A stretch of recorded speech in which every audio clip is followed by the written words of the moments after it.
Mitinga la mesala la marche. Bayebi ki yo za la franc na maloba na yo. Mitinga la mesala la marche. Mais batu ba marche ki lobi bayebi tete okende wapi. Baba ni go tuna des expériences ay boso. Babi to lito ko mani mete. Te li mete te. Siko to bani la mo place ni. Siko to bimi la mo côté ni. Bona siko bazo ko tuna. To ko le kilando wa. Shaddai. Ngo na base. Baba ni go ta la musique. Oza na mbanga bi plus pour ya pas mal na la ko tala la kati. Yo mone ba baleka ki disiel. Na so yebisa yo soke za na batu ba yo kaka sonu te na moki. Oui, eza ba FCC fond. Pona nini pasteur Guy? Mange ya lite fu ba yo ka ndeko mitera. Ba yo ka soni pona nini? Na lobi est-ce que mutu ko Caleb le ko marché? Mama na joka mukile baluka te. Pasteur Guy. Naya. Pasteur Guy. Joka mukile baluka ka. Mais a marché pour l'état des droits mabeza wapi? Naya. Est-ce que Caleb le ko marché pour l'état des droits? A marché pour l'état des droits. Azo soutenir yango. Caleb Zama Mawa, yo penza lelo bimpe libanda, tu peux marcher contre la dictature. Là, on a 2 ans, 3 ans, pour une infraction de droit commun. Sokozo répété ba komona ya bozala mabe. Ba arme non conventionnel ko bima peur. Ya pépé akeba na déconnecte toi. Soki akozala condamné, azala encore condamné na makambo ye moko asala. Gombe na gombe pe lokwa lelo bazo yokaye. Ayebisa biso asomba Jeep Mercedes ndenge. Yebita na Jeep Mercedes ba biso ba msu plata na felote. Opération ya GoFundMe auto récolter ba moyen. Papa na biso Stéphane Kankou aux États-Unis azali ko organiser les biso collecte et récolte bongo ya $15,000 à travers GoFundMe au kotika kana application wana et kopesa yo modalité à souscription au souscrit les autres azali bongo 72 000 abonnés ceux qui kaka abonné moko à souscrire ne serait-ce que $1 ya pamba tozana $72 000 kachapé zali aux yuka numéro au Steve Konde affiché ou associé on animna na combo ya papa Stéphane Kankou. Monsieur Stéphane Kankou. Viens à biso Stéphane Kankou. Notre partenaire aux États, à partir des États-Unis, c'est Stéphane Kankou. Cash App, vous contribuez à combat Stéphane Kankou. Directement, coupez sa possibilité, il y a qu'à souscrire bon yo, Western Union Ezali, Manigram Ezali, M-Pesa, Tigo Cash, Airtel Money. GoFundMe, vous contribuez pour la Yeba TV en tout cas et vous allez bien bingi pour te servir bino. Na lolenge bolingi la rato servir bino $15,000 ezali belé mais pour na Yeba TV votre chaîne eza moutier ba soutien nyonso o bozanango bozo sala kolona biso kolope abatela bino bosunga biso dans 1 ou 2 semaines toko kisambongo wana tosoma ba matériel sophistiqué ba matériel professionnel pour permettre à ce que notre réalisateur akamwisa bino na misala wa kosala parce que bolobi Yeba TV c'est la qualité Yeba TV c'est le professionnalisme. Merci na bandeko nyonso ba soutenir biso kaka ndenge musalo ezokende tolemba te kobondela po na mboka na biso la République démocratique du Congo. Très heureux de vous retrouver, mesdames et messieurs. Nous sommes sous devant Bino pour l'actualité. Vous savez qu'il est franc commun pour le Congo et Marcha Kilobi, en tout cas, Bogota, bon, on a image, mais aussi déclaration. Il y a un leader FCC par rapport à Marche Wana, Boko Yoka, Boko Landa vidéo. Deuxième sujet, mesdames et messieurs. Tokolo Belali Kambo Itali Bongo, procès à 100 jours. Daniel Massaro, Lelo devant le juge aujourd'hui dans le tribunal et à grande instance à Kinshasa Matete. Bazo reproché corruption, blanchiment d'argent, blanchiment j'allais dire d'argent, mais aussi outrage au chef de l'État. Bolanda qui va proposer le Belaka Mokonzamboka Ezalaka Malamute. Tokosu qui s'appelle dans l'isolo et à présidence de la République, le président Fachi a boudé son premier ministre. Après ces rendez-vous dans le conseil des ministres au Ekosali Malelo. Voilà déjà l'actualité au Tokolo Bela. Bon, on peut penser à sujet au penser à actualité au Boyebika leader Nabidon, chouchou de la diaspora, ambassadeur Nebobengakaye, son excellence, monsieur le député, monsieur le sénateur, on a eu ça combo Bopé Sakaye, pasteur Gili, aye l'issue pour na komeka, ko expliquer ba fait au nyonso na uti koloba awa pour un grand bonheur na bino parce que c'est lui qui a l'information, a le pouvoir, un conseil, ne zappez pas Yeba TV, tozawana pour na bino pour na ko informer bino. Merci à notre DG qui nous assiste déjà présentement. Merci à Steve Condé, notre réalisateur, pourquoi pas notre ingénieur Eric Moubiala, Nazali Pe Komona Bongo Meshak, Nazali Komona Bongo Mike, bien que notre confrère Kandolo a encore souffert d'un accident au Asalaki. En tout cas, tout ça même aura la place au Azali, ma consoeur Abigail, mais aussi Rabi Tobo Sanité des Papas, l'homme de confiance, il y a Pasteur Gili, Bino Nyoso. Merci Nabino. Bongo, Pasteur Gili, bonjour. Bonjour Nekomit, bon début de week-end à yo, bon début de week-end à Bandeko Nyonso et Yeba TV. Ndeko na to komi 76 000 abonnés. 76 000 déjà. Oui, 76 000. Ah ok. Donc toujours mata vraiment Yeba TV. Ça c'est bien. Musala Zosala Makitoko, vraiment félicitations à DG Chadra qui na Musala Zosala, Bandeko nanga Steve Condé. Donc en tout cas fidèle à son poste, ingénieur Eric Moubiala, Meshak, Mike, Rabi, vraiment en tout cas Abigail. Et même à Kandolo, notre ami, notre frère, tout ça, de cœur, na esika nyonso a fandisiko nandako. Vraiment merci. Na bino nyonso nazo profiter ko tomber la tembo tamela mon pasteur Alexis depuis Liverpool. Il y a maman Claudine en tout cas, Nzambe a salela yo bolamu kulutu nangai pe na ndeko nanga Freddy Maloba. Azo sape Moussa kitoko na Diblin, en tout cas kolo abatela bino esika bosali.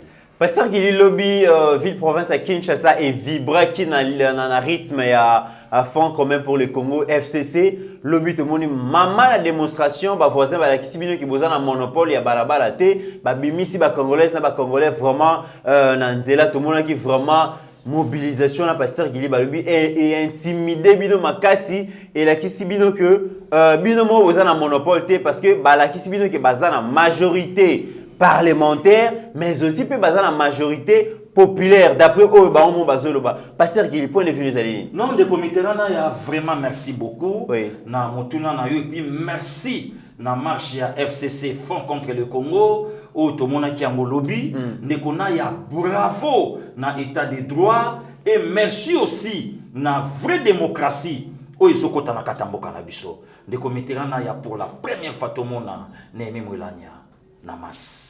Pour la première fois, tout le monde a Chadari, à Zotambola, après 18 ans. Pour la première fois, tout le monde a Kassik. Il y a FCC Nanzela, c'est que l'état des droits. Vous savez pourquoi? Nakati ya dictature, nakati ya dictateur, état des droits est comme une dictature pour Nabango. Donc, normal, il est là. Moussala ou ezo salama na ba vrai congolais, ba vrai FCC au bisoto zali, lelo etindiki FCC na balabala. Maintenant de comiterana ya question na yo, réponse c'est ça monokonanga mais maloba ya mama F Basaïba. Alors bitango zo mona parti au pouvoir bazo marché, c'est que pouvoir est ailleurs. Alors UDPC marché, la Mougue marché, FCC marché, c'est que pouvoir est ailleurs, ils allaient où? Si ko na na kotuna mama F. Le cola, non, il y a le qui ailleurs que pouvoir est na FCC. Donc, Fonds contre le Congo. Si quand le tango FCC va marcher, maintenant, maman Eva Leka à répondre à tout pouvoir est ça. Pasteur Gilito, mais qu'on analyse point de vue à Emmanuel Ramazani Chader et à l'obbi, les lots qui ont marché, ils allaient pour la Kobo et à la dérive dictatoriale, Oyo, cash à Zolinga a implanté. À l'obbi, ceux qui ont marché, to marché pour pas intimider mutumsusu te pas intimider congolais mort na mboka OET ceux qui te marché pour soutenir les institutions de la République te marché pour soutenir bande ko na biso bazali ko kufa na est mais aussi te marché pour na dollar ndenge et mati makasi $1 et comme bongo 2000 francs Pasteur Gili point de vue na yo de comité là ya merci beaucoup la Bible a raison. Il y a le sagesse à monter vendre dans l'âge na yete. Donc ce pas le feu ce qui montakoli n'a commis maïle. Oh n'a pas si musu ce temps mutazo pousse en envoula azo comme appelé maïle. Mais ce qui est étonnant n'a mboka nanga mutazo kola mazo comme de plus en plus bololé. Des comités là est-ce que le lot Emmanuel Ramazani Chadari père de 8 enfants, ba diplôme ébélé. L'homme de coup sur coup. Donc, il a joué comme à l'université. Pour y aller qui jette dans Mayele. Est-ce que pour l'Obama Kambo ya l'Obiwana? Est-ce que ma conseil va la quitter? Il c'est secrétaire permanent. Toi, il y a mortalité na Est et qui dit par rapport à 18 ans. C'était non, secrétaire permanent. FCC, ne mutaoma tsambo on pourra puisque finance c'est pas na biso soleil à la gouli et puis banque c'est pas na biso et puis budget et ça na INC koloba bongote bakokai koyebisa été secrétaire permanent yote mutokolo ba makambuana po yomoko au piétina constitution ya mboka nanga au telemela la cour constitutionnelle au viola yango il fallait mériter plus de 10 ans de prison pour un viol. Cour abongisa makambu ya gouverneur yo onyata ya pendant 8 mois. Monsieur le secrétaire permanent, yo te mutokolo babiloko wana puisque il fallait bon marcher en 2016 pour nous soutenir. Oh, nous sommes au cannabiso, bo sala yangote, élection et ko salama na 2018. Monsieur le secrétaire permanent, mais yo te mutokolo bakembonge zomata pona imka a yo lo bake biso batu. De to continuer. Non, même pouvoir biso, même ba gouverneur biso, même ata gouvernement biso, assemblée biso, mais lelo so ki mbonge zomata. Makambolo bana imka, olobango pourquoi? Monsieur le secrétaire permanent, yo te mutokolo ba makambo o yo lobi wana so ba conseiller batu donc il fallait ba yebise. Ya mona lo ba il fallait Raïssa Zwanga conseiller na ye. Mais ordonnance RC leki même ata siko soka signé na ke shooter. Ouais, donc il fallait ba yebisa ye. Yo te mutoko loba. Bo biso to yebi que président de la République asa na monopole en Matsambo moté puisque c'est marionnette. Asa diriger na bino. Monsieur le secrétaire permanent, il fallait même pas bon marcher. Il fallait que na RTNC bobi misa accord. Abandio le loi abandio changer tandis que accord est ça. Donc voilà là il y a encore des dérives. Ne comité ranaya. Ozomona batu basisi na bakasapa, batu basisi partout, mais mayele ya kolobali kamunengeza ezate. Mais lelo ceux qui balobi bazo soutenir l'institution. Oui. Mais c'est le premier ministre n'est pas une institution, mais le président de la République c'est une institution. Oui. Mais comment bazo soutenir l'institution il y a l'État, mais bazo koka ko soutenir l'institution président de la République. À ta photo moroté à président Félix tout le monde dans la manifestation. Voilà encore. Alors que bazo soutenir l'institution président de la République. Yango moni nazo yebisayo ngali kayelema. En tout cas, Naya, bato belé ba ko kapeta mshu na makambo ba oloba ya politique te. Ya mona lobi ke politique batanga ngona chikite, politique ba joango libanda ndeko Mitterrand. Le longtemps au secrétaire permanent zoloba ke biso tozo soutenir ba institution de la République. Mais pourquoi pas soutenir l'institution président de la République tandis que le Premier ministre a une institution. Ok. Voilà. Pasteur Guilly, pour te continuer, tu aussi dans la seconde à balancer l'image de Zala qui a marché dans la télévision, radio, Tolanda, c'est qu'a été la marche à FCC hier. Na propos en même temps, il y a Emmanuel Ramazan Chadari, mais aussi propos, il y a Aubin Mina, coordonnateur et FCC, Steve Condé, Sali Sabiso. Sur instruction de notre autorité morale, le Raïs Joseph Kabila Kabange, avec notre cordon FCC NEMI, le mot d'ordre a été donné à toutes les formations politiques du FCC. Et comme la population est derrière nous, le peuple a répondu à notre appel. Le peuple est là pour manifester. Nous manifestons, nous marchons pour la paix. Nous marchons pour le respect de la Constitution. Nous marchons pour un État, véritable État de droit. Parce que vous savez que nous sommes en coalition. Nous sommes en coalition, mais depuis un certain temps, nous sentons que de l'autre côté, on commence, n'est-ce pas, à violer intentionnellement la Constitution, les lois de la République. Comme nous sommes en coalition, nous dénonçons ça avant le temps, pour qu'il n'y ait plus de violations de la Constitution, pour qu'on respecte le Parlement et les parlementaires, pour qu'on n'arrête pas un député en fonction qui n'a pas commis une faute et on n'a pas vu une flagrance. Nous marchons, nous manifestons pour qu'il n'y ait plus d'arrestation arbitraire. Nous manifestons, nous marchons pour qu'il y ait suffisamment de l'ordre dans ce pays. Nous manifestons également pour qu'on n'arrête pas les gens arbitrairement. Nous marchons pour qu'on n'intimide plus les gens. Nous marchons donc pour un état de droit parce que véritablement nous avons constaté qu'il y a déjà une dérive dictatoriale que nous dénonçons parce que nous sommes en coalition. Et nous sommes d'accord avec la coalition, mais il faut qu'on corrige. Nous disons que le Premier ministre n'est pas un garçon de course, de qui que ce soit. Le Premier ministre, il est chef de gouvernement. Il faut qu'il assume ses prérogatives. C'est pourquoi, tout en félicitant les éminentes personnalités qui étaient élues à la Cour constitutionnelle, parce qu'ils remplissent des conditions, ce sont des Congolais bien formés, qui ont l'expérience, mais nous disons, on devrait respecter la forme. Nous nous battons pour qu'on corrige parce que la forme n'a pas été respectée. Voilà pourquoi nous marchons, c'est pour la paix, c'est pour le respect de la Constitution et pour un véritable état de droit. Nous, nous sommes des bons élèves de la coalition. Mais attention, nous pensons seulement que nous ne donnons pas de chèque en blanc. Nous pensons que la coalition est assise sur la Constitution de la République. Et à partir du moment où on veut réduire cette Constitution à sa plus simple expression, nous ne sommes pas d'accord. La coalition est assise sur l'équilibre des pouvoirs entre le président de la République et la majorité parlementaire. À partir du moment où il y a une des parties à la coalition qui veut s'arroger les pouvoirs de l'autre parti, ne sont pas d'accord. La coalition est assise sur la séparation des pouvoirs. À partir du moment où des élus de l'Assemblée nationale, le Sénat, ne sont plus pris en compte, on veut que les deux chambres deviennent des chambres d'enregistrement. Nous ne sommes pas d'accord. Et enfin, nous pensons que la coalition, c'est dans l'intérêt de la population. Or, nous avons l'impression que tous les problèmes majeurs de la population deviennent les cadets de la coalition aujourd'hui. Vous avez la vie qui devient chère, les taux de dollars montent, nous tirons la sonnette d'alarme, rien n'est fait. Vous avez 7 armées étrangères sur le territoire national, du jamais vu. Nous allons tirer la sonnette d'alarme, ça n'intéresse pas les partenaires de la coalition. Et vous avez même cette autre situation, n'est-ce pas, où l'insécurité maintenant bat son plein à l'est du pays. Et la situation s'est aggravée depuis que le Joseph Kabila a quitté le pouvoir, mais ça ne semble pas intéresser l'autre partenaire à la coalition.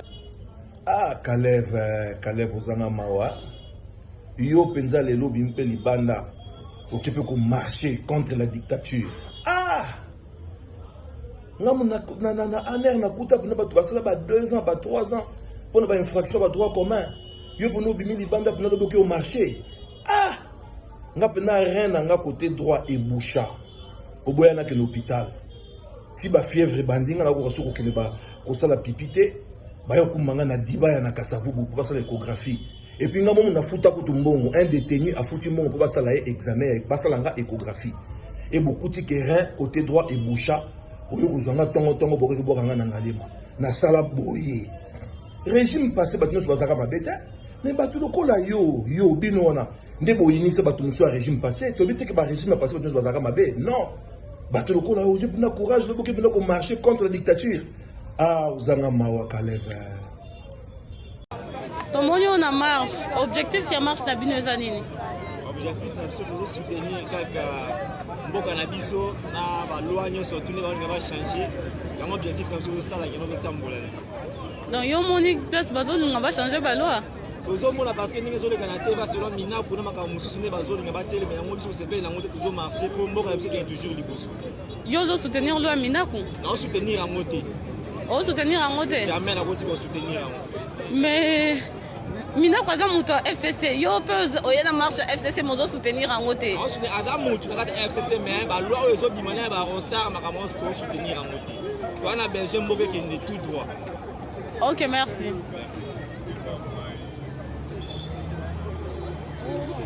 J'ai suivi la contradiction qui est ici.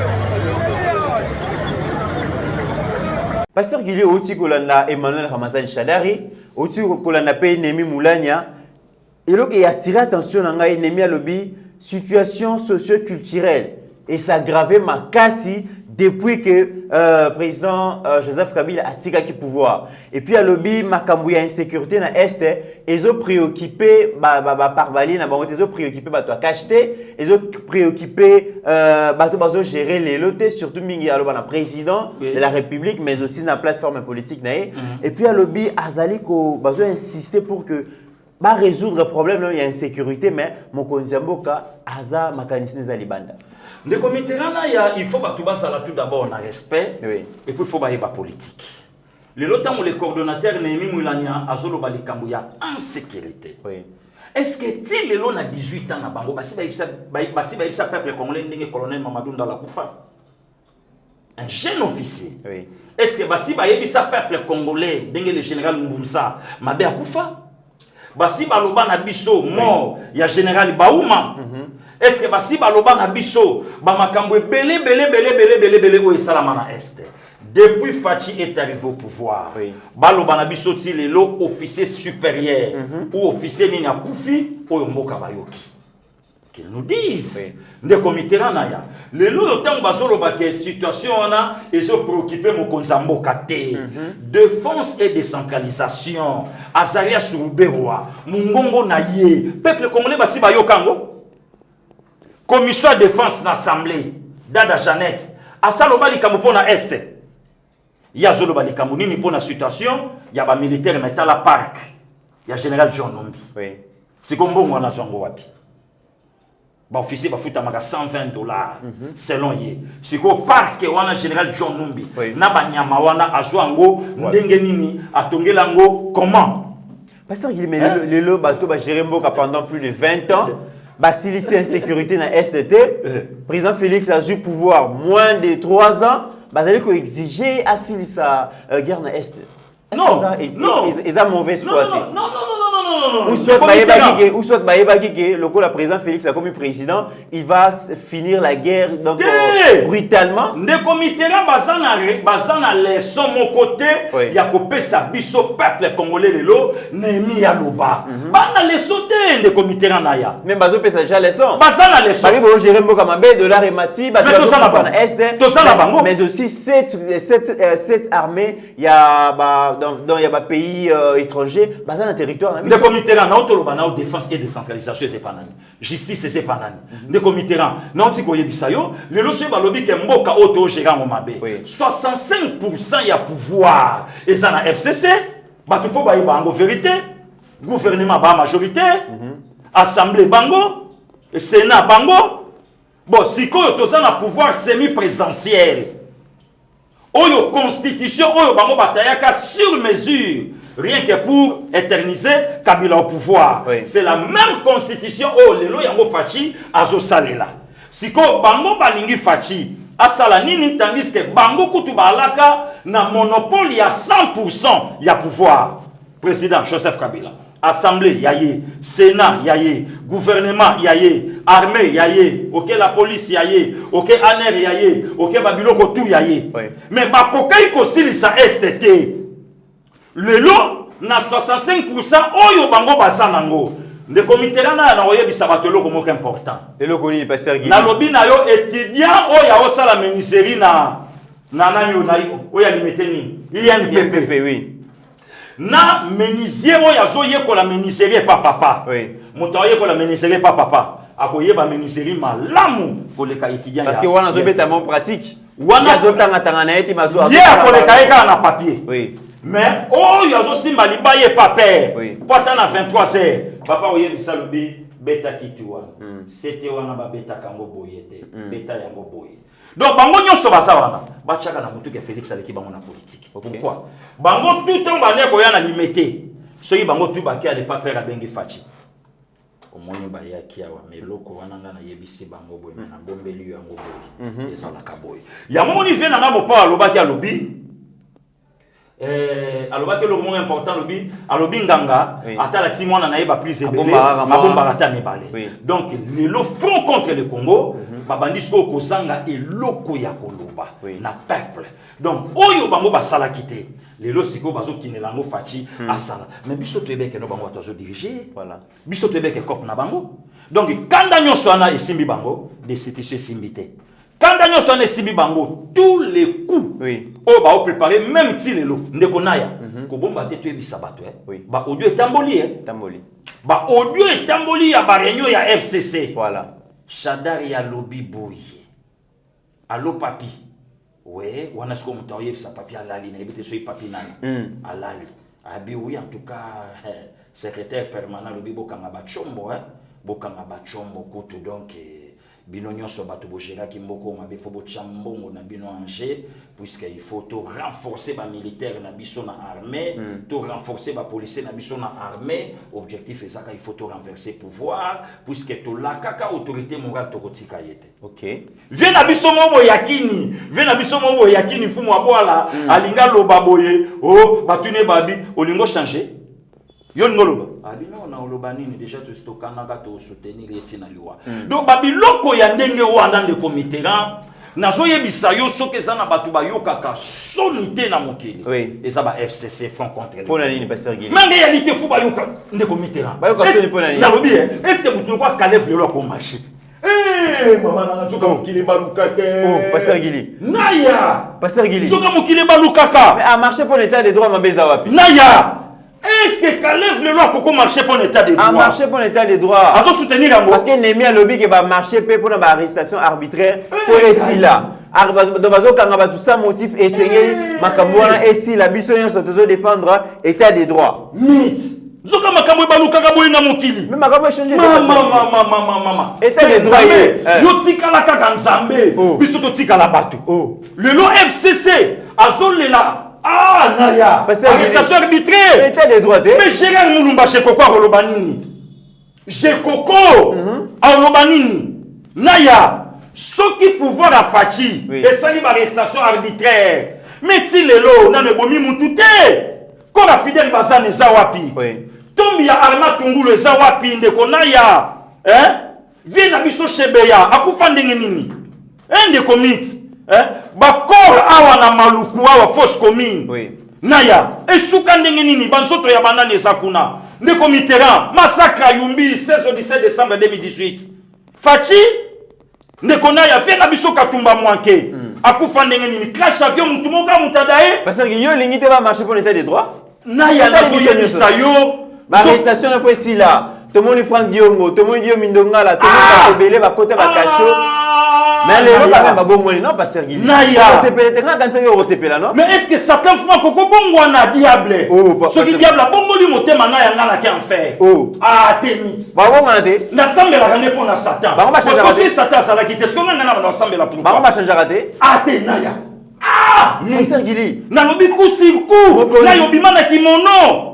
Naya kusirku. Abongwani te pasteur Guili. Naya yemei. Abongwani. Naya ministre justice a okendete. Yemei a komi ko tika batu na ye atiki son excellence Tunda. Azo tika batu. Yango lelo ba bongwani pasteur Guili. Sikoyo mythe. Oui. Pour bango lelo ba marché pour na soutenir l'état de droit baningi nanité. Sikoyo lelo FCC a marché sans lacrymogène. Mais aussi a kufa na marche. Donc, va sentir vraiment qu'il y a des droits fandi. Mais si ceux qui ballon balobi que pouvoir les amabé naya FCC a marché sans lacrymogène. Il dépêche à marcher à jouer lacrymogène ou à nzembone yakala. Il dépêche à mesana nae. Bakanga kanga balemba. Mais si koyo la muka a marché calme. FCC a marché calme. Parce que na bango na pouvoir à IDPS. Banani lelo bazo respecter l'état des droits. Parce que Guimezo là qui ça quand même que marche à la Mouka, na marche à FCC, bazale quand même discipliné. Muta kufité, muta bukanité, gaz de bétamité, babukiro ba muningate. Yo explique on est. Rosia kena na sama bela bambana. Il dépêche de bozaki Rosia kena na sama bele abundana nani. Chebe ya kufana na yeba gima mkombo na ye. Bon, soki ya salaki artisan ya droit de l'homme. Bon, on fait un fidèle basana, oh, il est le certificat de décès mon anaté. Bah, on a pas fait le monde bandé moko. Pour ça, la n'amboka. Naya Galat chapitre 6, verset 5. Mutu na mutu ame mamikumba na ye, ti na suka. Muzaloba ki la guerre sera longue et populaire. Guerre à Mouzé Zalaki ya Minduki. Et puis na oloba na yo, Naya mbala liboso na mona peuple a marché. Bazana kata marche, bazo réclamer l'art na bango. Bazana kata marche, babibi soto yeli la. Je dois répondre qui bazana mon patas, pasteur Guili. Naya, on va faire la contribution. Ba quoi ça va mort na 15 points. Ceux qui va foutre ba militant na bango transport ma beza pasteur Guili. Té, mythe. Na oloba na yo bango balobi ba na perte. 18 ans pouvoir ba na là. Naya, nazo loba na ba ko yanga noa. Omoni e bandeli déjà ya pire ces bandits. Mythe. Oui, le film Mariamode. Rambo. Nalobi na yo Stallone na lobakate. Nani Rambo les sous. Nalobi asili saba Vietnamien. Asili saba Vietnamien lokwa na film. Sengle kata mukongo pataji na noir bot. Surtout kata mbabaraki momi wana oya banda ko soutenir ye. Ha nalobi na yo. Banda vie Gérard Akena Samabele. Vie na ngaza subiente. Yebaka sigwa tika li sans père. Oh. Bonga na tata. Atika le tike lokwa. Méchant sigo. Siko yo asache déjà marqué. Et Indara. Na yanga lobi na ngelo ko. Te olobi le pasteur Gili. Olobi loko parce que bato bazola na biso ba yebi que pasteur Gili a bombi vérité. Pasteur Mitinga na mesala na marche. Pasteur Gili comment bomba? Mitinga na mesala na marche. Bato ba yebi que yo za la franc na maloba na yo. Mitinga na mesala na marche. Mais bato ba marche ki lobi ba yebi te to kende wapi. Baba ndiko tuna te. Expérience à liboso. Babi to lito ko manimete. Te limete te. Siko to bandila mo place ni. Siko to bimla mo côté ni. Wala siko bazo ko tuna. To ko lekila ngo wa.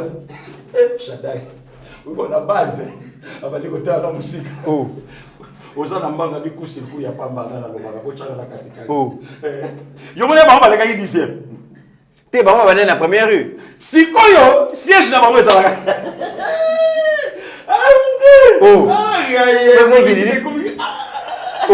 Botama Congolo qui est la vie. Pasteur Gili. Pasteur Gili. Yo kana lisolo. Raymond Chibanda, ancien conseiller, ancien directeur à cabinet Mokonzi Mboka, mais aussi ministre des Affaires étrangères à lobby.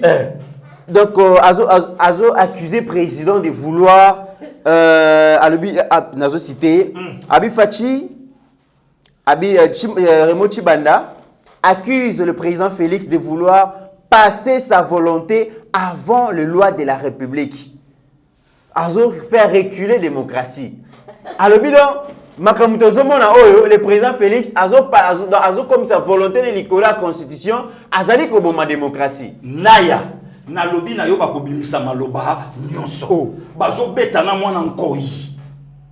L'enfant fera mieux que son père. Bobangi majorité par Bobangi ngote. Naya pema na yo ba petit bazu ba 5 chaba na ba 10 000 Monsieur Goutou ba juité tala ba couple ba bagarre na cité.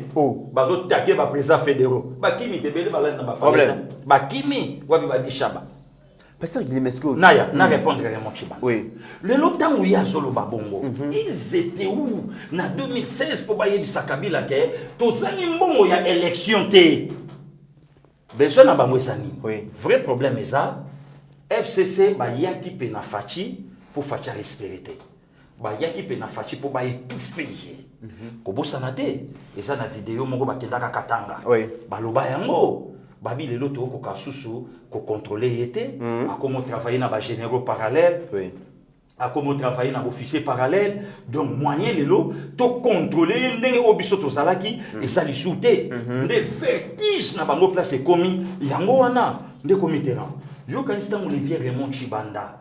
Azo kolobake Mokonzi Mboka, azo placer volonté na ye likolo la démocratie. Voilà. Est-ce que bango bako lobe la démocratie? Non, Dekonaya. Quand même la démocratie, on a élection qui organisée 3 fois. À tes aïeux, on a élection, on a volonté à moutou, mais quand même, tu n'as pas voter. Si on est commis, il faut tout na Raymond Chibanda. Oui. Na élément ni au facha l'élection volonté na oya lobby. Awa peto zo kende boyi. Ce qui élection salamité et que constitution lobby que passation ko salama ou bien président kotika fauteuil Timukolo mokitani na ye akovanda. FCC lingi que le roi Pasteur Guillaume. Les présidents restent en place jusqu'à l'installation définitive ou effective du nouveau président élu. Balingi banyo ka Naya mbeli na yo. Balingi te. Mbeli na yo. Mais France wande banoyo bisabiso. Naya mbeli na yo katiyo. Mbeli na yo. Les présidents restent en place jusqu'à l'installation du nouveau président. Maloba wana ba pesa mo vie na ngamende. Asala yango. Aloba yango. Naya, on vous mesurera de la manière dont vous mesurez les autres. Bakoy na propre piège na bango. Bakoy na propre piège na bango. Oyo lelo bango moko balobaka le pouvoir discrétionnel du président de la République. Oui. Lelo siko pasi nini oyo lelo bango bamoni ke baloba makambo ba mona. Nazo yebiso bazo betana mona gériste. Na yebiso bazo betana buriki. Na yebiso na ya bazo betana marionnette. Na yebiso bazo betana muto bango banoma. Na yebisio bazobeta na muto yo azwa 13%. Oui. Siko ce qui est encore bien naya. Le vieux Benoît. Le vieux Benoît sans acquis. Amiki Meli. Lobito Matapeto qui t'a fait gagner l'élection. Tempête Zoya, Amiki Meli. Oui, a gagné l'élection. Yiba ba bulletin so ba effacer puisque tracé ça la tête. Pasteur Gilton vous allez pour gagner l'élection. Martin Fayulu déjà Abomola qui déjà page tant il y a aussi m'a gagné l'élection so bangate que so ki azongi la histoire à vérité des gens. Bon yem ta gagné. Mais il y a le bagage à gagner. A gagné malgré que l'imbisi a landela on soute. Naï. Ngana bima premier une fois na classe na troisième primaire na zana moti siko na moto. Ingelo bani. Ingelo ba eloko eleki kaka lobby awa. Martin et Bangote, Batuna Martin, au jour combien. Bon, si ceux qui Martin a tombé, pourquoi pas Shadak a tombé quand on ok. Il fallait pas tomber. Pasteur Guili, par rapport à ma propos, il y a des économies FCC, le Biwana, et ça, ONG, il y a Mounene, donc Human Rights Watch.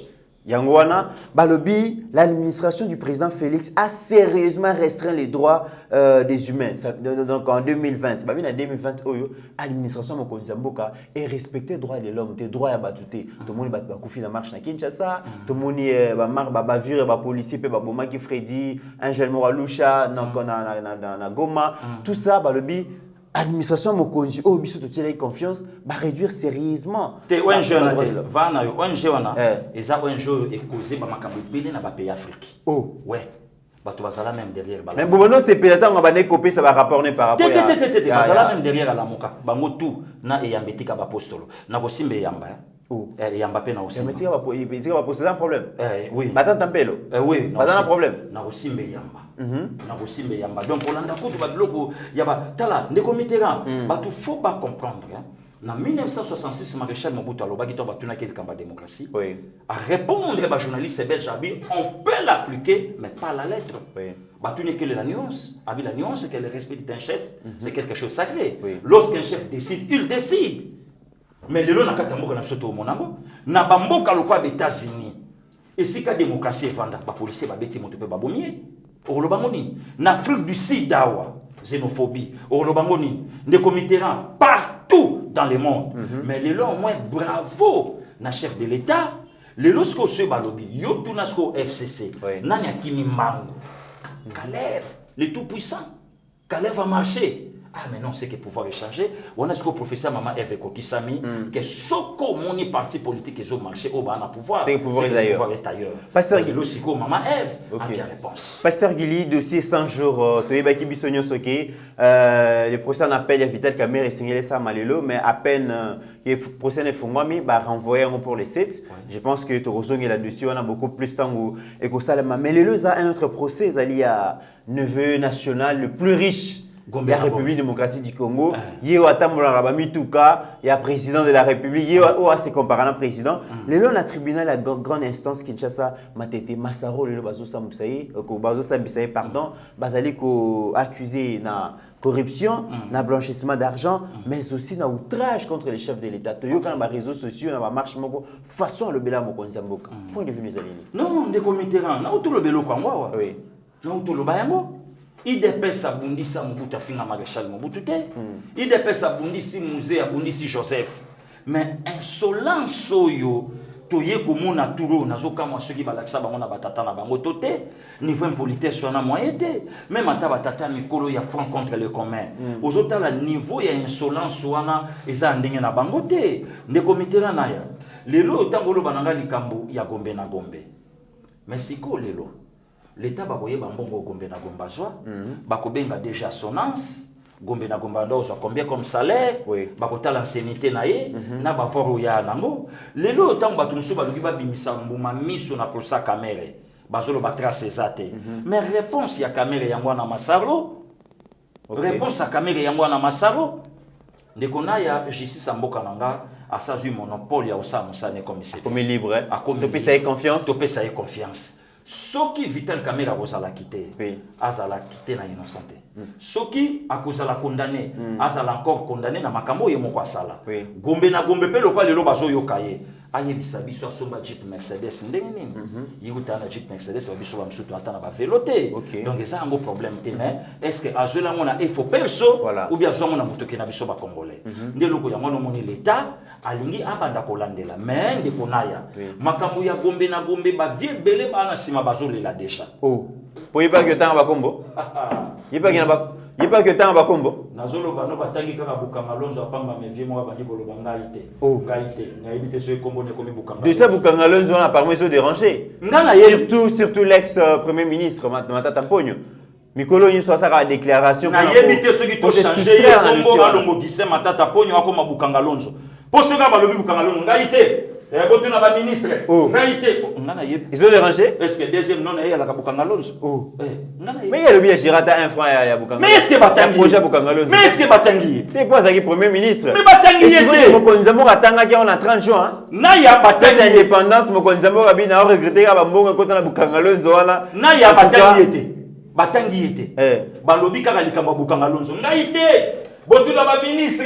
Oh. Pasteur Botuna so ba ministre c'est que yo. Et puis bandana le komone Bukanga Lonzo. Mais est-ce que Biki Loza un pour tant ça les 4 ans on a maîtriser qui quand même franc congolais. A maîtriser qui pendant 4 ans makambo mbongo matimo bana yo comme les sous-soutés. On a qui stabilité macroéconomique. Oyo le ngoyo kate ba terme minene wana. Et bana déranger mutu. Eh ningi sa mutu fort soka yo ki wana wana ni. Oh macroéconomique abi. Oh. Abi makasi boy. Na ninga na changer yo metika la kaka. Kalikolo macroéconomique. Troïka stratégique. Troïka stratégique. Yo Kabakombo. Yo Vanda. Lelo yango le makambo. Pasteur Guili, mais autre sujet, Vital Kamerhe. Vital Kamerhe, depuis qu'il est le procès, on appelle Naïsengi Samalelo. Mais Abbé Donatien Cholet, Ouazali Bongo, secrétaire général de la conférence épiscopale nationale du Congo, a qui rendre visite à Vital Kamerhe pendant plus de 2 heures. Quand on sait que tant qu'on condamne Kamerhe, tout n'a qui bango. Est-ce que tu as des droits comme réalité? C'est prononcé par le bi. Et ça très tôt pour la parce que et qu'on a la complot, tout le règlement des comptes politiques. Mais le lobo de Nassan Cholet, Abbé de Nassan Cholet, a qui visité Vital Kamerhe pendant 2 heures par le Belakini. De comité là na ya eza sonné pemawa. Nana lingaki. Oui. FCC ya Joseph Kabila. Na Senko. OK. Il y a Donatien Cholet. Oui. Il fallait se retirer dans la scène politique. À se retirer. Oui. Pourquoi? Puisque Basali sonne. Les comités là, nous sommes des Congolais. Tout n'a Abbé Donatien Cholet. Papa l'État, ancien numéro 1, il y a Aner. Azana prison. Atalaye. Tout n'a Abbé Donatien Cholet. Les colonels dit Kapenda dans la prison. Atalaye. Tout n'a ancien Donatien Cholet. Les qui n'ont pas aussi Chimanga Mukendi. Akufani yambe église sainte catholique.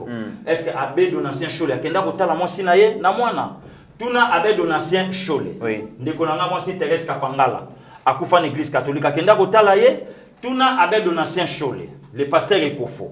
Akenda en exil. Akenda le kotala famille na ye. Tuna Abbé Donatien Cholet. Moi ça chebe azo vivre comment?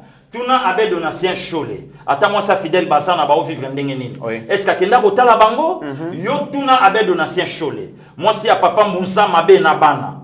Est-ce que ça kenda kotala bango? Yo tuna ye. Moi si a colonel Mamadou Ndala.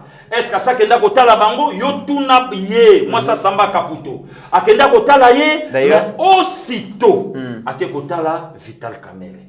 On n'en disconvient pas. Toyebi o église catholique bazoluka. L'église catholique besoin d'aller. Jusqu'ici, baza d'accord na Félixité. Ça c'est vrai. Balinini, so baza d'accord té. Non. Dialogue, concertation pour quelle finalité? Comme na bango yango wana. Donc besoin l'église catholique à se taire namo. Est-ce que ndenga Abbé Donatien Cholet a côté la Vital Kamerhe? À côté la évêque collègue na Moussa ensemble. Balobi Koutou église catholique ba nommé Senko, ba nommé Abbé Clément pour la suivi de ces Kamerhe. Bon, c'est purement bizarre. Apparemment l'église n'est pas d'accord avec peut-être la justice. Si faut tout na Donatien Cholet, ba interview ya salaka pour un problème à 15 millions.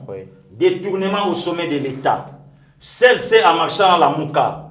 Le nom de quelle personne où ils allaient citer? N'est-ce pas Vital Kamerhe? Voilà aujourd'hui. OK. Tozoye baté, génie nezo kende yango zomo na Cardinal Mbongo, andimi pouvoir à fachité, mazu Egypte. Cardinal Mbongo azofinga FCC, ba mela Egypte, ba PCA azui. Donc et loko catholique azoluka. Asa siko na kati ezoye banate, mais on a vite compris que catholique asape na kata rezo mafia o lelo fachi azobundana. Dernier sujet, Pasteur Guili, le président Félix boude son premier ministre Ilunga Ilunkamba. Et après ces rendez-vous, il y a le conseil des ministres. Parce que d'après l'information, Oyoyeba TV, Premier ministre qui lobby dans la cité à l'Union africaine, pendant que Solana, Mokonzi, que Solana est lobby, en tout cas, Mokonzi a ici protocole à lobby, et puis c'est tout dans l'élo, dans le 41e conseil des ministres. Mais c'est bien. C'est bien. Et ça, les Kamamboka. Aboudé, Premier ministre. Na lobby, et ça, les Kamamboka. Moi, je suis là, je suis là, il y a un makambo na réunion conseil des ministres vendredi. Vendredi, vendredi, réunion conseil des ministres Zalelo, Toyo Kapé, Pepe, Aloba Makambo, Balobine na Kingakati. Mende Naya. Naya. Oh. Naya. Pasteur Gili Kamouni. Sokozo répété, comme Naya Bouizala Mabe. Naya Pepe. Arménon conventionnel, comme il m'appelle. Naya Pepe, Akeba na déconnecte-toi. Oh, Pasteur Gili. Akeba na longwa, na yebiote, limwa, bunga, na mona yote. Bima. Na lobi na yo lelo. Na ya keba. Munoko na ngai nganga. Déconnecte-toi. Longwa wana. Na mona yote. Sikoyo village ya Pepe. Na yebi respect mu konzamboka. Oui. Akoloba na yete ke bunga. Mais Pepe, Akeba na réunion conseil des ministres. Yalelo. Donc vous avez tout fait tout flamme. Akeba kaka. On a ébissivé. Madame Moutake na yeto. Ah, Pasteur Gili. Bon, ce qui est vrai peut-être les lots, le coup là, il y a mon Konzamboka à l'évacuer déjà mesure, il y a état d'urgence sanitaire. Peut-être que ça, on a bango réunion, on a bango sans problème. Les lots, il y a des connexions, vous allez. Makeba. Les lots Akeba. Akeba. Akeba. Naya. Akeba. Dans le milieu de vendredi saint. Pepe déjà lembi na boutique à tout monde, Pasteur Gili. Mais moninga na Pepe ça lembi. Moninga na 75 à côté de. Vous pouvez se charger belé. Moninga na 75 à côté d'émission. Il peut faut tenir Pasteur Gili. Beaucoup Konzamboka za Mokonzi. Pourquoi pas akoka kokoma lettre en bonne et due forme et que bon la présidence ba solone ba sola. Pourquoi ko italega makam ceux qui ba soigner muke directement Premier ministre accueilli dans les réseaux sociaux, à qui dans les médias. Mais c'est quand même... Et puis ce qui est encore bizarre, voilà. Il y a un moment où on a des l'émission, sagesse à monter dans l'âge na été. Oui. Il y a beaucoup de gens qui ont été pour que les gens qui donc il y a un wana. Il y a un salva de la patrie, alors il y a une éducation. Oui. Si il y a Kokola, il y a un comportement, il y a papa chéri, comportement maman nièce. Donc il y a le baquet, Babylon ko yo nyonso o zomona et jotana FCC. Donc Pepe a zo pression, Pepe monoko ya ye me maloba ya yete. Ba PC maloba loba. Ndeko Mitterrand, bango ne bato ba yeba kite, bango bakanisa ki fachi mbusu, bakanisa ki fachi bololé, donc ba sakana na ye, et le bananga ndeko na Bill Clinton Kalonji, donc quoi je ne sais pas mino, alotio niki mino teli, oso boaki. Or non. Ça, c'est la République démocratique du Congo, l'institution présidente de la République, Félix-Antoine Tshisekedi Tshilombo. Est-ce que le PP est en Joloba? Est-ce que 20% des Congolais sont la Premier ministre? Asa Premier ministre pour sa famille politique. Le lot est un marché pour l'état des droits. Est-ce que ça, la cahier pas cité que les Congolais vont voter en gâté? C'est qu'au majoritaire, ça c'est de la mauvaise foi de comité. On n'a pas besoin de tout ça. Okay. Les lots FC Satate Samo Malamu. Tokoto na ekara bimstapson jota fidèle basana. Les lots FC Satate Samo Malamu. Tokoto na ye aibisa biso makambu ya kamwena sampu. Aibisa biso makambu bundudia Congo. Donc en réalité, FCC front contre les Congo. Qui nous laisse tranquille avec Fachi. Fachi c'est notre sang. Fachi c'est notre frère. Donc biso na Fachi to a même langage. A se retrouver na biso, biso peut se retrouver na ye. Donc c'est notre frère. Il y a biso ndeko. Donc il y a mozomona besoin na yesa bandeko nanga balia jusqu'à ce que on ça calme. Tu vas dans la FCC pendant 18 ans. Tu sais toka langage à est. Mais Fachi a moins d'une année de pouvoir. Abi s'il faut mourir à cause de l'Est. Et puis moi je me sentirai président de la République lorsqu'il y aura la paix dans toute l'étendue de la République. Toyo Kango, le Chadar Azote les mamans, qui a allumé les feux na Kamwena Samp. C'est lui qui était le ministre de l'Intérieur. Après ça, les communautés internationales rapport. Les lois Azote les mapo afiotola monoko. Nous sommes là avec Fachi. Donc, oui, le Banawata Salva de la patrie, on est là pour bouger.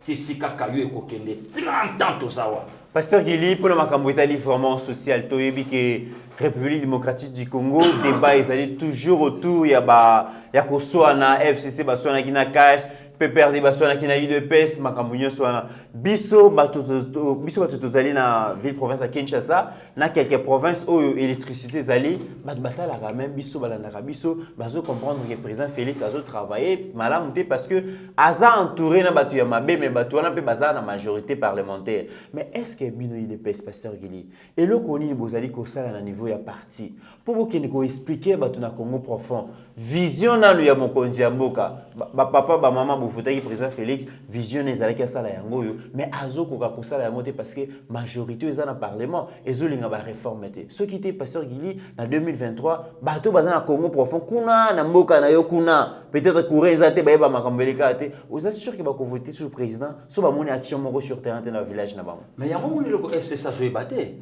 FC ça zo quand ça échec ya 5 ans ya fache ça ya bango te si na zo na mutuna na yo yo yebi o lancer appel na IDPS ba konzi ba yali le président Jean-Marc Kabunda yo ki pour balanda biso le CG capitaine Augustin Kabuya Chilumba ba yo ki ba vient engager Coco ba CP David Mukeba donc bango tu wana ba yo ki moni ba biso to ba sipumbulu do ba liki sans péter donc biso to zwaka ordre o e uta likolo donc na question IDPS na kozana moins respect ya kocha maloba po na monopole wana te donc na communicateur ya mboka mais na kati ya parti. À ce qui concerne les partis, les autorités sont là, bayoki message. Pasteur Gili Tokomi Asuka, toti ko landa ndenge mokonzi mboka à mettre fin à l'état d'urgence sanitaire, kasi coronavirus silité ils ont continué. Est-ce que bakinoise na bakinois tant yo leader et puis nous allons kotambola, est-ce que bazo respecter ba mesures barrières wana kaka? Est-ce que bazo la taba ba cache ne wana pona ko se protéger na tant aux tambola? Mais des comités là. Au munisiko yo place au bimisi front contre le Congo Mabé. Mais où est-ce que Moussa, la Premier ministre? Le président de la République va lancer mon ordre. Parce qu'on a côté la biso ba ligne ya côté ndekonanga. À ce qui concerne le Covid. Si Covid est bandit dans n'engesili, il y a que le président. Il y a que le président. Mais pour la nomination, il y a ba magistrat, na officier militaire, mon konzamboka na yebité, mon colonel na sa sala réunion na ba ogadre. Il y a armée, bah officier supérieur, à Salaté. Ils appellent un monopole, ils ont un monopole, il y a magistrat suprême. On en a aux états. Mais pour la Covid, le premier ministre a tracé la ligne au peuple, on a un problème si il y a un problème à Mokonsamboka. Voilà. Donc il fallait maintenant le président de la République, à qui encore nassé. Au lieu le premier ministre à son monopole, il y a un Covid et qui n'est pas. Était le ministre de la Santé. Voilà. Donc, vous avez senti l'irresponsabilité, l'incompétence. Au FCC, qui ça, mais ce que ça a intérêt personnel et privé à Bango. On a solidaire. Mais ce qu'on a d'ailleurs, il y a une vidéo, secrétaire permanent, par tous les moyens, il faut renverser mon consambo, car peuple en a tout maté Bango. C'est comme on dit un peuple, mais à la place ça il a biso likopa peuple na ba komater biso Mitterrand nzambe ko la pungité oyoka ka kolela Israël yoka kolela ya peuple congolais ko la pungité le Dieu d'Israël yoka kolela mboka nanga ba complot nyonso esika bazo sala nzambe ko kisa maloba ya Isaïe chapitre 55 verset 17 yo sala wana na kati esika ba makita na bango esika ba makamu nyonso bazobongisa oye kosalama même lelo même lobby même sima lobby rien que pour la nation nzambe yo lobaka pona Sion kolala te pona Congo konimba te et puis pona Kinshasa kolala pongite batela peuple congolais dans son ensemble batela notre président de la République au PCBiso pour 5 ans les suites. Merci beaucoup, Pasteur Gili. Tu comme souka ya émission abiso bolanda Pasteur Gili. Bitumba pe longo physique comme spirituel parce que tout le monde est mamozo inda et sengeli ba congolais to sambela makasi pour que Nzambe atala makamu zali ko lekase aussi bien de prier pour nos autorités parce que de prier aussi pour notre nation car avenir na biso zo dépendre na fonctionnement ya ba institution. Au Pasteur Gili nazo ngisho maloba pour clôturer émission lelo. Ndekomiti merci ndenge oyambaki nga na émission na yo merci pe na musala kitoko na ndeko nanga Steve Konde o lelo bato belé bazondi mayepe libanda en tout cas tableau ya Yeba TV et l'équipe ya TV5 wana mutu akoboya nango lisute en tout cas merci beaucoup ndeko nanga Konde ndeko nanga Eric Moyala ingénieur mais fort mais kaka donc oh passer gili mais faut bon mon ingénieur abeti a do moyen écouter donc vraiment merci ingénieur Eric Moubiala Moussalo Zosala Nzamba Pambola yo de papa mon petit aussi merci na confiance kaka ningi toujours kende lobesa ya Nzambe ba excellent week-end nanga na ya prudence Mbombo ya moto Nzambe apambola yo ya Adeline nazo kaote mikolo mbote nanga na mama Suzanne Molanga ndenga linga pombo na kokumisango Suzanne Molanga donc Nzamba batela mama ya Charlie be ya moto eleki nanga ya Charlie mbongo moke mesoka bya nyata yo mokozoka aizoswa donc Nzamba pambolanga ya Charlie oncle Jean-Louis Chibangu ya Kem Singoyi donc la fille à papa Valia donc Maléo Express mikolo na West Green floflo okokangate ya monte sala rachete okuta ba vie na nga palino mandrako ba via balolo okuti ba vie na nga lor malalu de London ba juste songo ba vie gino mufolo mubama donc ba vie na nga dia ngabios bango tout na ba fandi na Pointe Maléo Express donc namba batela bino yebati vie yango yo donc le sambo na bino est important. Contribution na bino est important, soutien na bino, ba reproche na bino, na linga kaya nanga godomo diandambu. Donc moi j'ai ressenti ya Boakelio ma voice donc ya godomo diandambu donc merci beaucoup ya nanga Tebole Blanc. Merci Yaya, les qui a joué le Congo, Yani ya Nicole, Dibunzamba Pambola bino sous la bénédiction des coachs. Allez. Mesdames et messieurs, c'en est fini pour aujourd'hui. Grand merci à Madame Fabiola Ngongo, Eric Ndondoboni, merci à Miss Marie-Jeanne Suisse, pourquoi pas Papa Michel Biembon au place sur vos alliés, merci à Ounion Bozo continuer comme ça na partager ma vidéo na biso na ko inviter bato baya ko s'abonner na chaîne na biso aujourd'hui c'est ton 6000 abonnés et zaka ka musala e activité za ba musala sensibilisation conscientisation o bozali ko sala ndenge to lobara toujours essayer les peuples na biso azo information place sur zali parce que ata bokomi ba américain ba français ba ko c'est bien toujours d'origine congolaise donc ce qui fait que en tout cas tous en mot cannabiso et donc tout soutenir mot cannabiso pour que lobby to investir comme ba congolais tous économie na biso maboko et ko zamalamu to sengi vraiment que to respecter toujours ba mesures barrières coronavirus c'est silité ceux qui va lever état d'urgence cela ne veut pas dire que coronavirus est silité Tommy batela pourquoi pas partout ko zalazala na cache na yo partout ko koma senga ba pesa détergent sukola maboko ko se protéger et ça peut ko protéger pe bandeko ko protéger ba voisins na ba membres ya famille en attendant mesdames et messieurs portez-vous bien car chaque jour est une vie.